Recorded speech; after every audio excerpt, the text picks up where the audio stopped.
Assalomu alaykum aziz kanalimiz a'zolari. Mana hozirda Surxondaryoga nesalar jo'natyapmiz. Zakaz olgandik. Birlikda. Endi inshaalloh shularni yetkazib beramiz. Oyoqlari toza bo'lib yetishsinki, tseklik turba. Bularni ham 25 lik toza bo'lib yetib qo'yapmiz. 700 ming so'mdan nima qildik? Endi Xudo xohlasa mana shularni yetkazib beryapmiz. Zakaz berishlari mumkin. Bemalol Qarshi, Surxondaryo, Buxoro, boshqa viloyatlar ham shopirlar bor. Narxlari, dastavkalari kelishilgan holda shopirlar bilan birga yetkazib berilyapti. Endi olib borib berish narxlari shopirlarga bog'liq bo'lyapti. Yuk borgandan keyin ko'rib pulni sanab berilaveradi.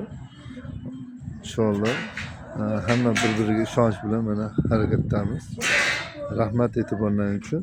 Hozir Isuzu kelganida yuklarimizni topshirib, mana shopir ukamiz pastani olib borishadi. Assalomu alaykum hurmatli hamyurtlarimiz. Surxondaryo bo'yicha lisa dastlabki xizmatimiz bor.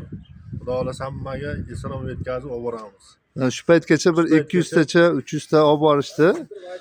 Alhamdulillah yetkazib berdik Surxondaryoga. Shu desam olib borib 30 tacha lisani Sarasoyga olib tashladik. Rahmat, borlaringga shukr. Shu akalarimiz xizmat kerak bo'lsa aytaverasizlar. Rahmat. Shunchalik mana yordam berishyapti. Hammaga elda xizmatdamiz. Mana shu nomer mashina raqami 281.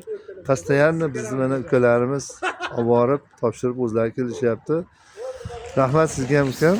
Shunchalik mehnatlaringiz uchun rozi bo'linglar. Xo'p.